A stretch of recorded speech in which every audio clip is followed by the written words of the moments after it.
This week on Another Brother. Oh, yes. Tom Clancy. Shoot. Yeah, I feel like I had a rocket launcher or something as well. Oh, yeah. Yes. Probably. Anti-tank. A boom boom stick. Yeah. What if I don't know. What if he's blocked the memory? That happens. People do.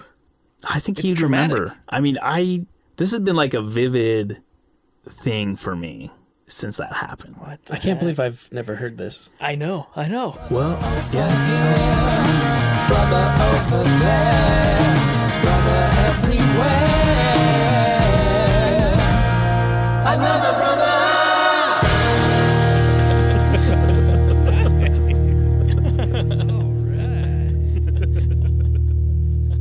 So let's talk video games. Before anybody tunes out, though, Too late. we're not. They're we're not- gone We're already. not, we're not just going to talk about video games. We have a unique perspective. Like, a lot of people think a lot of bad stuff about video games, and some of it's true, obviously. But, you know, video games were a part of what cemented the relationship that we have as siblings, and that's what we want to talk about, at least this time. Pretty much every other time we're just going to be nerding out about video games, probably. So I know what I want to talk about. It may not be a series of games that you guys would consider. You're not going to say Pikmin, are you? No.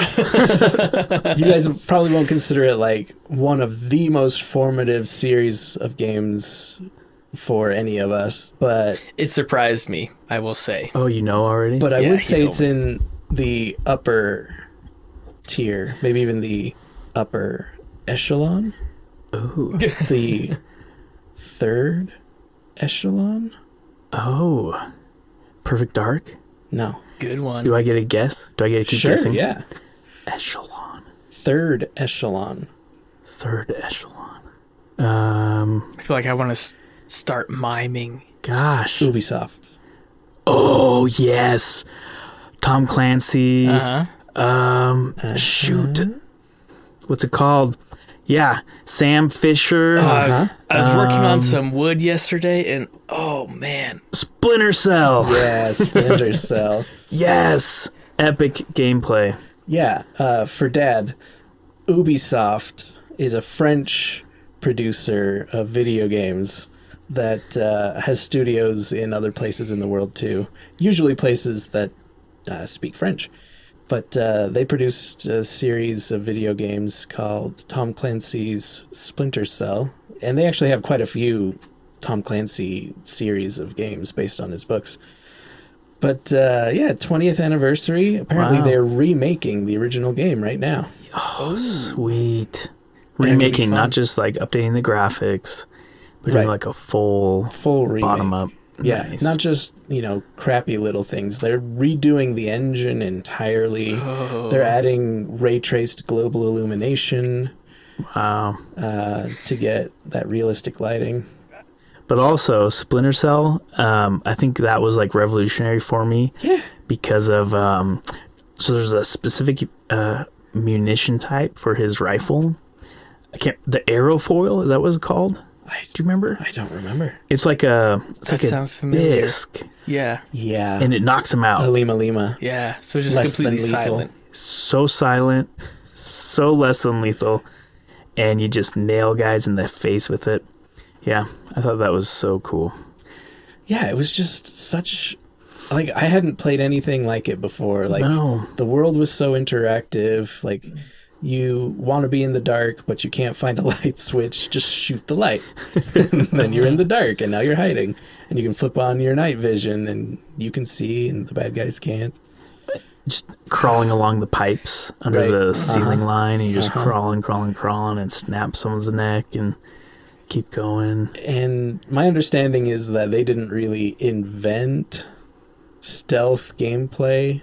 Like, there was an older series of games called Thief that kind of invented all of that, but I had never heard of Thief until a few years ago, and I've certainly never played those games. But, You're probably talking about like first-person shooter stealth. right. Yeah. Yeah. And just the whole idea that the game can be based on not killing everybody, not going in guns blazing, Not being seen. having to be clever and tricky and skilled, and not just good at putting your crosshairs at the right place at the right time was, It completely flips super fun. the idea of an FPS upside down on its head. Yeah, which you do sometimes, literally. You just like pick those guys up and choke them out while you're hanging upside down from the pipes. Yeah. So good. All with those 3 green lenses just glowing in the dark. So So emblematic. Yeah, So good. I mean, ridiculous. It would totally give away your position. I still have the sound effect in my mind when you when you flip it on. Just It's kind of like Iron Man powering up one of his repulsors. Yeah. so good. I was telling Alex, didn't we have it on 3DS? I think so. I think you remember guys the had name. Chaos Theory Oh, Yeah. that's right. That's what you're saying. on the DS, It was DS. Yeah, not the 3DS. Yeah. And it was multiplayer, though. Yeah. So we would stay up, like, late at night. We probably got it for Christmas and, like, Yeah, Those probably. 2-3 weeks immediately following. Just stayed up every night playing it. Yeah, I in our can't remember beds. what they called it. Team Link or whatever Nintendo's Right. system to system multiplayer thing was called. Yeah. Apparently, according to this Ubisoft video on YouTube, Xbox Live was launched on the back of the multiplayer in Chaos Theory because it was originally an Xbox game that they somehow ported to the DS. Wait, wait, what? The Hold Xbox Live service? This is what they made it sound like. I may have misunderstood, but Sorry, you said Ubisoft made it sound like this. yes, correct. Okay.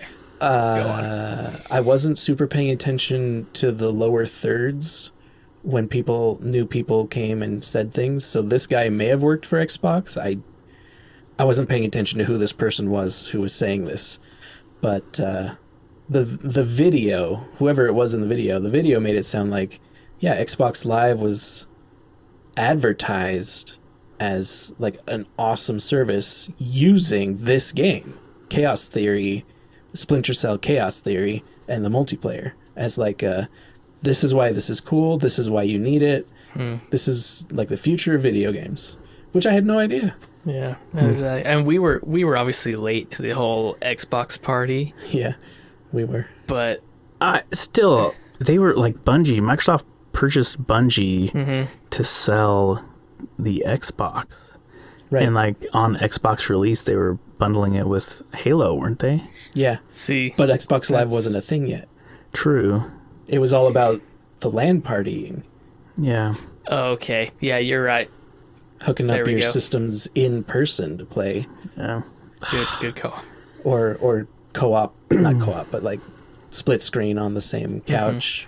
That's a whole nother Man, that was a whole those were nother good times. episode. Oh my gosh, yeah. So good. Yeah, like Halo, Bungie was making Halo for Apple.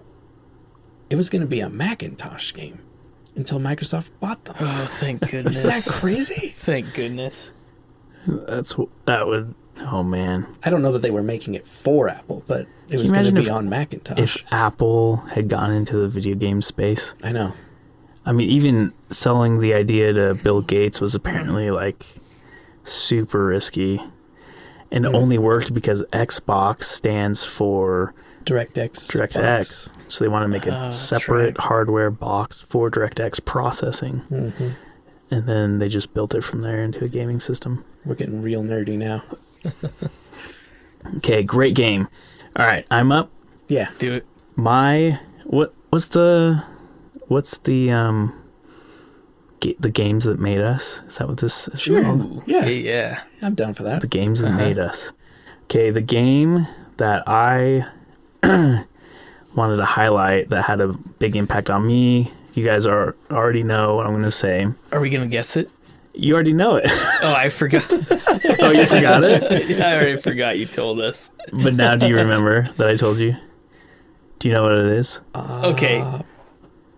Iris has had RSV for a couple days. Oh, really? I am exhausted. I've Oh, gotten man. terrible sleep. I have forgotten what it is. Okay. Well, go ahead. Not really a series. There's 2 games. Right. 2 games. Unfortunately, not a series. Yeah. Because they were good. Although... Military shooter. Oh, duh, that's right. Okay, okay. You remember it? Yeah. Okay. My game is Conflict: Desert Storm by Pivotal Games. That's what it was called? Oh, man. Yeah. I thought it was Operation Desert Storm, like the actual... Not that does I'm that saying look you're familiar wrong, to you? but yeah. I know. I just remembered Operation Desert Storm. Right. Yeah. And I couldn't find it. I'm like, what the heck? Yeah, Conflict Desert Storm. Conflict Desert Storm. Good to know. This game was so great, and it came at like just the right time where we had our Xbox. Yeah. We were already used to these Halo LAN parties we were doing, and I don't remember when we got it or why we got it, but I remember being interested in something a little more realistic, less sci-fi shooter, right? But still like military tactical type thing. And we found this game on a whim, probably down at our local.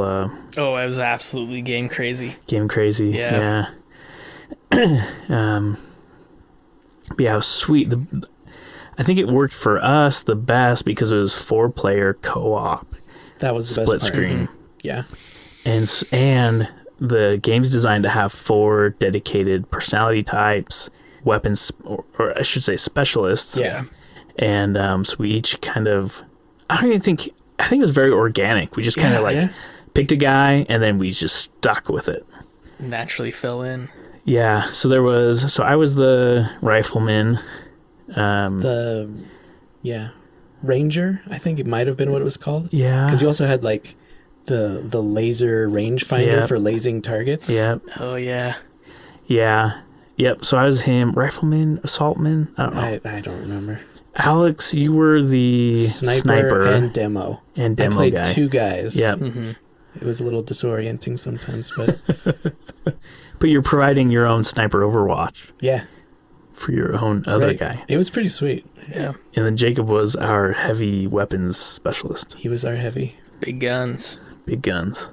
Did you have mini guns, technically, I think. Minigun. Yeah, I feel like I had a rocket launcher or something as well. Oh, yeah. Yes. Yeah. Anti-tank. A boom stick. Yeah, heavy weaponry. You were like the largest machine gunner, heavy machine gunner, anti-tank guy. Oh, I just love it. I think the demo guy that I played on occasion when necessary, I think he had like a pistol and then a bunch of Claymore mines, I think. Remote detonated explosives. C4. A lot of C4. Yeah. So one of you said the second iteration is on Steam. Josh said that? Yeah. We're going to have to buy it. Absolutely. It's a done deal. It might even be like an update. I don't know. I don't We'll have to do a it. Let's Play Yes. of that game. I'm already getting excited. I mean, it's so sweet because you're just going through Desert Storm as a British SAS team, specialized, and like I remember like we'd be entering like a cut down in the rocks, which now after having been to Iraq multiple times, I have no idea where these guys are supposed to be. This doesn't look like anything familiar to me. And then we start, you're approaching where enemy positions are and you're getting like nervous and you're like, okay, time to send the sniper out. And if I remember right, Alex would always push out ahead of us, stealth, sneak, get into some sort of high ground Overwatch position. Spot people. Spot people for us, yeah. So we knew the best routes of approach and then do a Jacob little bit of recce. Yeah, some recce. Little recce. But this game, so the reason I chose this game was predominantly because those roles we chose kind of continued into other activities we did, predominantly or mostly like paintball later. Right, yeah. Same with Splinter Cell for me. Like that stealth gameplay is just like, it's probably what made me want to be the sniper.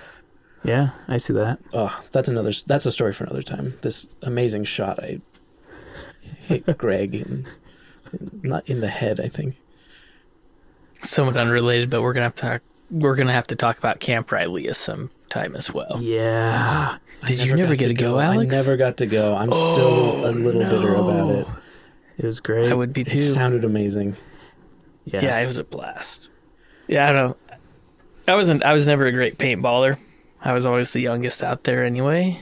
I don't think I would have considered myself the tank or heavy gunman while we were paintballing. Maybe not, yeah. But all other... That was Eric Ghosh. Eric Ghosh was the heavy Yeah. in the paintball scene. All other video games and even like tabletop games were applicable. Yeah, definitely. We like kind of carried on and just naturally continued these roles. Even when we've done like D&D, we've kind of just built characters around that way as well. Yeah. Yeah, strange because it does kind of feel natural Yeah. at this point. We just know our roles now, apparently. And also probably a story from another time. You know who the tank was? Beyond Eric. Dad. Remember Dad? Just going, Yes. You guys got to play with Dad a lot more than I did. oh man, he A was lot more. crazy. Oh. Yeah. He would like assault the barn. Right. Yeah. No cover Shot me in the inside. hand. It hurts so bad. I had a scar for so long. It's gone now, but... Okay, Jacob. Okay. Well, I don't know. So Alex and I don't know yours. That's right. so last week when we were just chatting, I had mentioned 2 games. They're pretty obvious, like in your face. One was already alluded to. Today? Yeah, Okay. Bungie. Oh, okay. Not Yeah, Pikmin. Okay. totally. Still not Pikmin. I'm gonna drop these 2 though. So I'll just put it on record. My top 2 are no particular order: Smash Bros. And Halo. Those have to be my top 2. Same. Yeah. But since you guys chose, further down the list, I will Sure. too. EA Sports. NHL hits. Oh, yeah. Oh yeah. Yep, I thought that's Oh, all it yeah. would take. That was really the only sports game we probably played together anyway.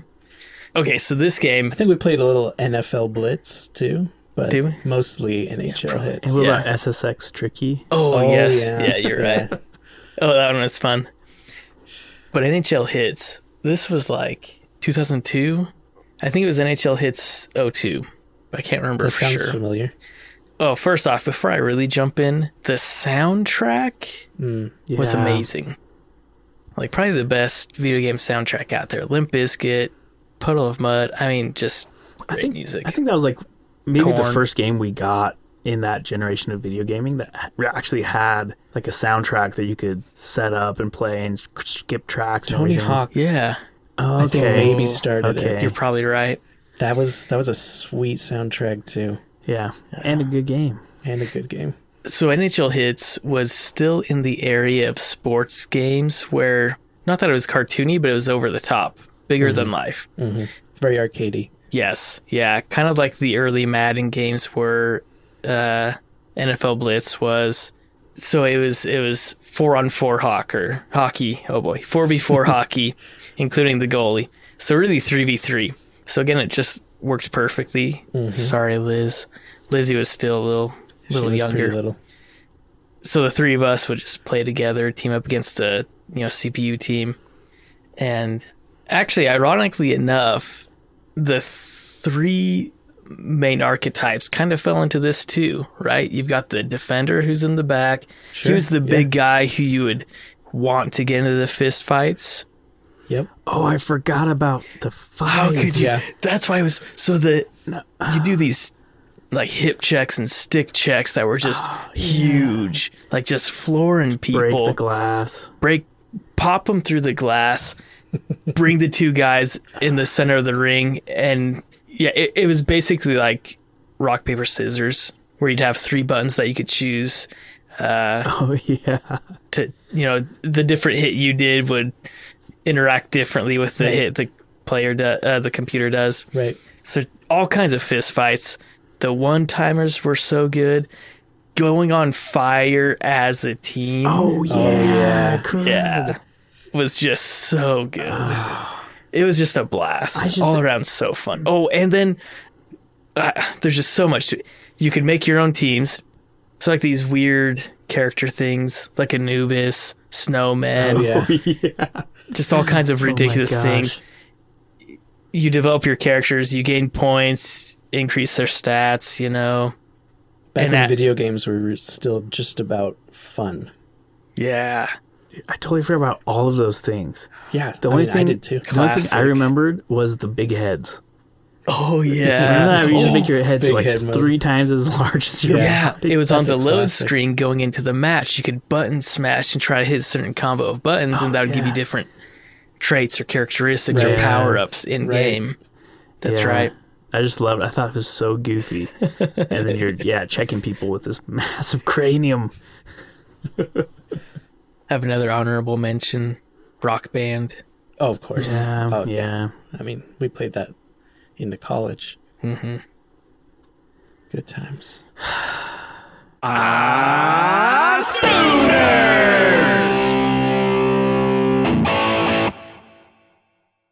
Hey, kids, do you know what time it is? Story time! To tell my story, first, I want to give you an idea of what it was like to grow up in Kaiser, Oregon. And I need your guys' help because we all had slightly different lens and perspective on the city, Sure. if you can call it a city. So Kaiser, as a kid, and I'll preface with this. This story happened around when I was about 10 years old, maybe 11, so around the year 97, 98. So it's like a 10-year-old, there's only a few landmarks that really stood out to me. So we lived in this home that was our parents, but our father bought it from his dad. So our dad actually grew up partially, A little bit. A little I think bit of his middle life. school and high school. and so in fact They one were of his on D elementary Street in Salem. what was that? They were in Salem when Dad was in middle school. On D I think. Street? Yeah, Oh, really? yeah. But he went to Whitaker. He did. He did. Yeah. Okay. So they moved. Yeah. Anyways, to McNary. Never mind. Yeah, so in fact, one of the teachers from Whitaker Middle School lived in the cul-de-sac right next to our house.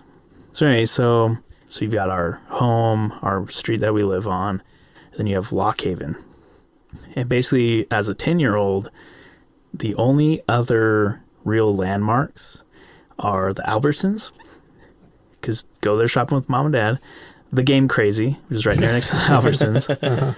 You've got the big open field Right. where that barn was. Yeah. Church. Yep. Then you got the church, and then you've got, I guess, Gupser. If you keep going up 14th Street, you've got Whitaker Middle School, and then you've got Dayspring Church on the other side of Whitaker Middle School, and then because some of our family friends lived back past Dayspring on McLeod, some landmarks down McLeod, mostly the group of friends that we had that lived up in that part of the town. I'd like to add 7-Eleven. Oh, yeah. But that was right around by Dairy Albertsons and yes. Yeah. Of course, That's all down yeah. in the same area. Yes, fair. And further the other direction towards the high school, Taco Bell. Because we would ride our bikes to Taco Bell and fill up the unlimited soda into our bike water bottles before we'd keep driving. So I had a friend, one of my good friends, Brandon. So Brandon was my good buddy. I think you guys both knew him, right? Mm-hmm. Yeah. So he lived on Gentif Court. The one I drummed with? Yes. Yeah, totally. No Oh, big he deal. was a drummer? Okay, he lived where? So he lived on Gentif Court, Where's this? which was just south of Zachris Court, which is where Chris and Sean, Oh, yeah, okay. Megan and Aaron grew up. Oh, okay. Okay. So Gentif and Zachris Court both butt up against Whitaker Middle School field. Mm-hmm. And just south of Gentif was an open field that butted up against Dayspring Fellowship Church. So between Whitaker Middle School and the field behind Dayspring was just a lot of field. And particularly the one behind Dayspring was like really tall, weedy grass. Like it would grow up to maybe 3.5, 4 feet tall for as long as I remember when I was younger. I don't know if they actually grew crop there or not. So Gentif connects directly to Zachris Court, and then Zachris is your only outlet from Gentif to McLeod. And if you keep taking McLeod north, you get towards some of our other friends' house, particularly, in particular to this story, Max's house is a few roads down and then to the left. So I was kind of, I don't know how to describe myself at that age, kind of interested in a lot of things. Just adventure and pushing Mayhem? boundaries, Yeah. mayhem, maybe a little bit of mayhem, just excitement. I just want, we liked excitement. And I was, this particular night in the summer. Remember this, because Caden just turned 10, right? Oh my gosh. Prepare yourself. Yeah, my son, my oldest, is the age I was when I started doing all these things. That's eye-opening. Wow, that really puts it in perspective for me when I tell this story. That's ridiculous. Well, this particular summer night, I was about 10 or 11. I was having a sleepover at Brandon's house, just the two of us.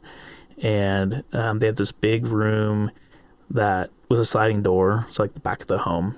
And we'd just sleep there on the floor in sleeping bags.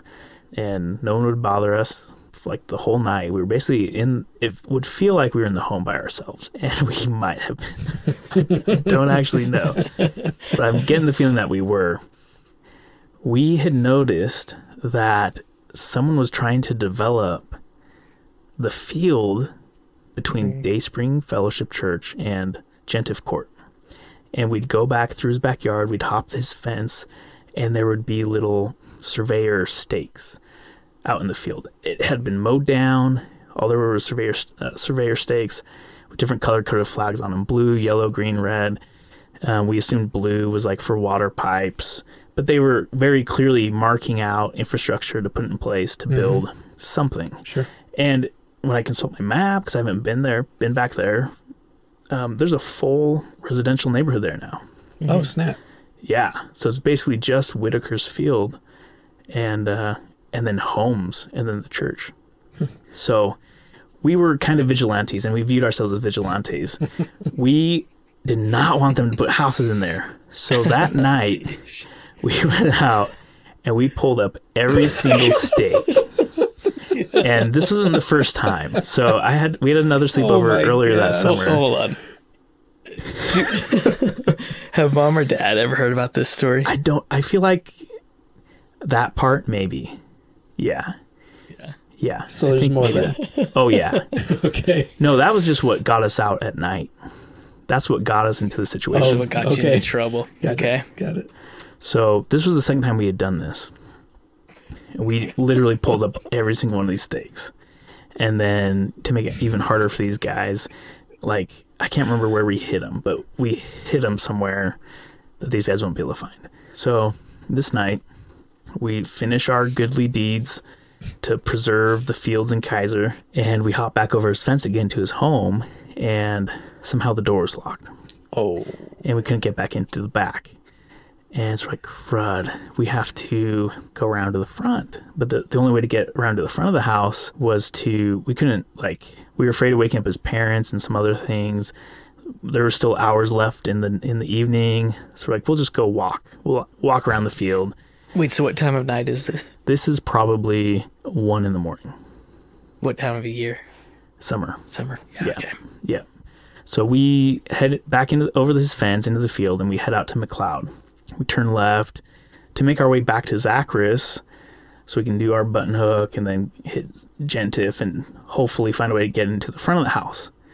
As we are going, we're walking down the sidewalk. It's really dark, but we have pretty full moon illumination.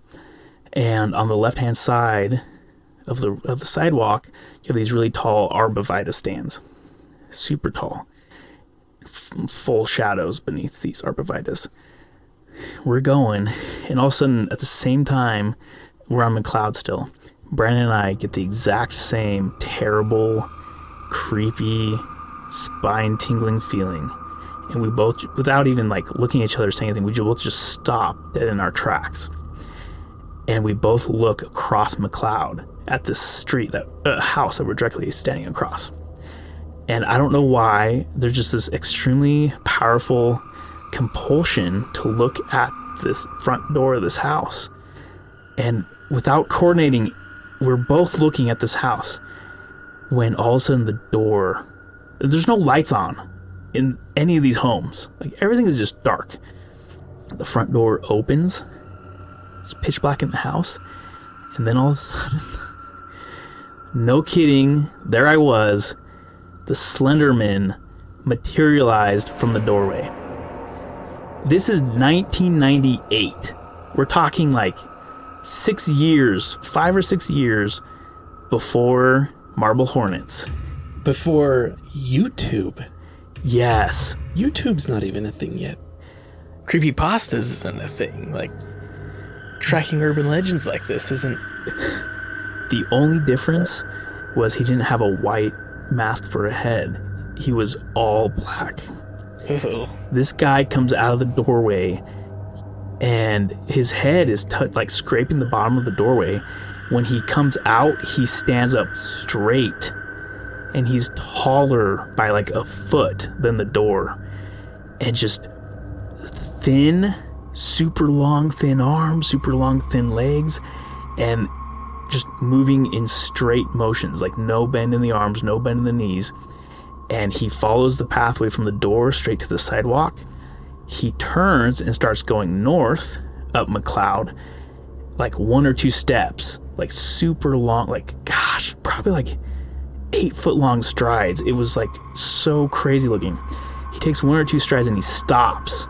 And Brad and I are standing in the middle of the sidewalk with like moon illumination on us. And he turns and looks at us. And we're not moving, like we're not breathing. We're just trying to figure out what the heck is this thing. And then he starts crossing the McLeod right at us. It's like 1 a.m. We freak out. We run. We get to Zacharias. We turn left. We're running down Zacharias until we get to Gentif. We turn on to Gentif. We get to Brandon's house. The front door is locked. We're ringing the doorbell. We're knocking on the door as loud as we can. We're screaming for his parents to wake up. They are not coming to the door. We cannot get into the house. We don't know what to do. We're pretty certain this thing's following us. We turn around. We're like, okay, like, what do we do? We determined to go to Max's house. Mm-hmm. So you have to go that's past it. In multiple blocks. That's like 3-4 blocks that you're trying to book it. So we turned around and looked behind us and there's no one there. What? But we can't get into Brandon's house and his parents aren't responding for whatever reason. Right. So we get in the shadows and we're going from bush to bush. Shadow. We get over to the far side of Zacharias. Shadow. We still can't see this guy. Keep going. We turn up on McLeod, sticking in the arborvitae shadows, and we see him again. He's just a little bit down the road, back on the other side of McLeod, just standing there under a streetlight that's not on, and he's just standing there. And so we pause, we wait, we breathe, we look. He's not doing anything, so we just keep making our way down McLeod as slowly and quietly as we can. And as soon as we get even with him, he crosses the street again at us. What? And like, I mean, I'm 10 or 11. I probably don't know. I don't know much of anything. I swear it was pitch black in the shadows. Like we were in full black. Like when I pack for these sleepovers, I pack all black. This is a MO that we do because we know we're going to go hang out at night. So we're all in black, head to toe. I think this might have been even one of the nights that we did black face paint. We used to do that. Yeah, you did. We were crazy about it. Yeah. This guy comes across and he's, pretty slow, but he's gaining pretty fast. So we jump out of the shadows, get to the sidewalk, and just start sprinting. And this guy's gaining on us. No bend in his legs, just like straight scissoring. Like Minecraft. Enderman scissoring fast. And we're like, we can't get away from this guy. We run to Max's window. We finally get to their street, start banging on Max's window. He opens it. He's like, what the heck's going on? And we jump and we're climbing in and we're like pulling ourselves up, and because we're short little guys, and we're like, and we're like, close the window. And he slams it shut. We're like, close the blinds. And he closes it, and we just cower in the corner of the room and like just freaked out. Max's mom comes in the room and she's like, what? You know, like, what is going on? It might have been his dad. I can't remember who it was. But Max is like, oh, yeah, Josh and Brandon were having a sleepover and they thought they'd come over, sort of a thing. Like, totally covering. 1:30 in the morning. Yeah. I mean, again, these things aren't, like, unheard of for us. Okay. So it's just kind of like, okay. And then we just sat there, told everything to Max, explained it all. He's like, what the heck? You guys should stay here. And we're like, well, now we're kind of worried. Like we cannot explain what we saw, what this guy was. It was so absurdly out of anything we'd ever experienced. And we were worried about his parents. We're like, well, why is it that all of a sudden we can't get into his house? How did the back door lock? Like, we couldn't explain any of it. So we were like, there's some supernatural thing going on with Brandon's family in his house. Okay. And so we're like, no, we have to get back to Brandon's house. And we did. Like, you know, it's probably 2:30, maybe 3 in the morning. It might have been later. I think I remember the sky was getting a little bit brighter. But we did the same. We backtracked and never saw the thing again. We got to his front door is still locked. Parents still weren't responding. Went around to the back door. Sign door open this time. What? Yeah. I'm uncomfortable. Dude, I'm telling you, like, to this day, when I remember this, it still freaks me out because I have no explanation for it. But I absolutely know what I saw and experienced. And it was crazy. Okay, so we all love paranormal in general. Yeah. I'm a huge skeptic. I love thinking about it, listening to stuff. I don't generally really heavily buy into things, even though I believe people generally tell real stories. You're like the first person I know who's had like a legitimate, inexplainable paranormal experience, and I don't know how to react to this right now. I don't even know what to think about this. You know, I could chalk it up to being a kid. Can you though? If I wanted to be super critical, yeah, I could say, well, I was a 10-year-old. Have you talked with Brandon about this ever since that time? Yeah, we got to get Brandon onto the show. We can get Brandon. Corroborate this. Yeah, exactly. If there's corroboration, right? It's different when it's, well, I mean, it's not like he wouldn't have been going along with this whole thing having not seen it as well. Oh yeah. What if he's blocked the memory? That happens. People do. I think he'd remember. I mean, this has been like a vivid thing for me since that happened. I can't believe I've never heard this. I know. Well, yeah, I don't. It was Max and not Adam, Max and Brandon and I. You've got to ask Brandon about it. I mean, you probably didn't have the vocabulary to talk about it until the Slender Man. Yeah. Well, that's right. Yeah. Afterwards, when I would think back to it, I'd be like, I have a way to understand what this was. Okay, I want to back you up to the initial sighting of it. Yeah. Materialize. Because it's so black. Everything's so black. The doorway was he so was dark. Black. It was dark so inside the house. So it's like black coming out of black into the light, and now you can see a slight silhouette. Oh, that just gave me shivers. And I had chills the first time you described it. Dude, no explanation. And Did the door shut behind him? I don't think so. Well, you should have run into his house. Shut him out. Now that I think about it, I think I remember him having a bag. Because I remember thinking, like, did this guy just rob this house? Is this guy like a purple burglar? Purple burglar alarm. Purple burglar alarm. I remember thinking, like, is this guy a burglar? And I can't remember if that's because I saw something with him or just because everything was black explanation already. Yeah. There are no lights in the house even before he came out of the house. Who does that? I don't know.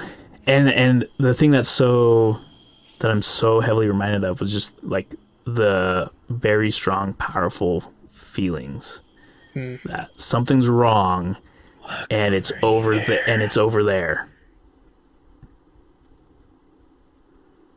Thank you. Thank you. Dang it, that's what I was gonna do. Oh shoot. Do it. You're gonna do it better. Thank you. for being our brother. Wow, did That we might be just too nail that? energetic, though.